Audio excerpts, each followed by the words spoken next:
Hello and welcome. Today we will be looking into the Palacio del Congreso Nacional Argentino, or known in English as the Palace of the Argentine National Congress. The palace first began its construction in Buenos Aires, Argentina, in 1898, directed by its main architect, Vittorio Meano, thanks to the winning design Meano submitted in 1895 in the palace competition directed by the Argentinian government. Meano was an Italian architect born in Susa, who arrived in Argentina in 1884 to work for Francesco Tamburini, an important architect from Italy that was well known in Argentina for being responsible of the renovation of La Casa Rosada, the mansion where the presidents of Argentina resided. Meano's work include mainly neoclassicism as the most valid architectural style used, and we can see this style being repeated across several public projects. He made like the Teatro Colón in Buenos Aires and the Palacio Legislativo in Montevideo, Uruguay. Everything was going well with the construction of the palace until production hit a stop in 1904 due to the murder of Vittorio Meano.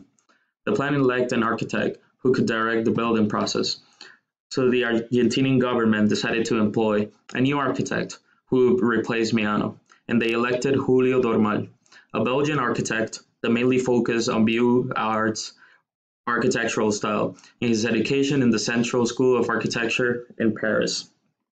Even though his education did not include Italian neoclassicism like the one Meano had, Dormal vowed to imitate and follow Meano's work and design as close as he could in order to bring to life Meano's vision of the palace. Later on, the palace was finished in 1946 with the help of Victor de Paul and Lola Mora, both Argentinian sculptors that were in charge of the ornamentation of the building alongside Dormal. The Palace of the Argentine National Congress is based of neoclassicism architectural style, introduced by Vittorio Meano. We can observe the neoclassicism style in this particular building just by looking at the facade. Neoclassicism concentrates on the revival of classical attributes in architecture, including Greek, Roman, and Renaissance epochs. Looking at the facade, we see the main entrance, which resembles a Greek temple with Corinthian columns, pediments, and the only thing that is missing is the ornamented frieze.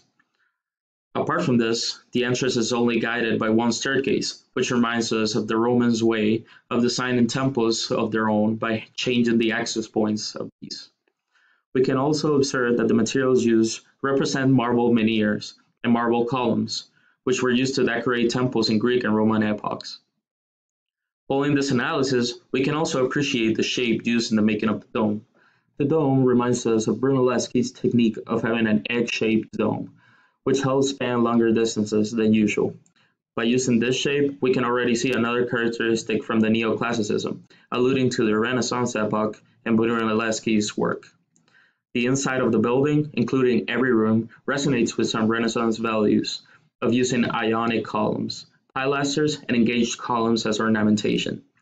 Frames are used to create a sense of openness in the walls, kind of like the method Michelangelo used to create the new sacristy in Florence.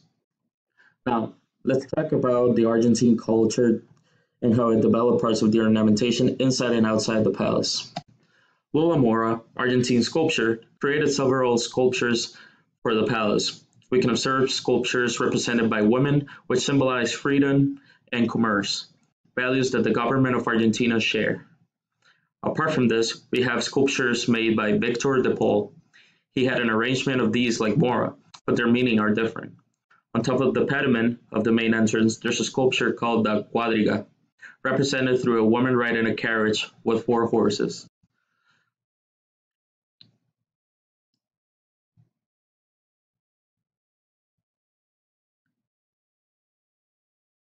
The symbol behind the sculpture is the triumphal republic, referring to the triumphs of the Republic of Argentina. There's another set of sculptures made by De Paul called Victorias Aladas. Every corner on the facade of the building has 2 of these, which represent the victories of the Republic. Getting into inside of the building again, we can talk about several rooms the palace has. But I will mention the most important ones. One of these is the Salón de las Provincias, which represents the economic growth of the Republic of Argentina. Then we have the Salón Azul, This room represents economic activities like trade, fishing, hunting, etc., through the 24 sculptures it has. Talking about the Argentine vernacular, we have encountered several levels of patriotism in the meaning and symbols behind the sculptures and ornamentation in the facade of the building and in the many rooms inside of the palace.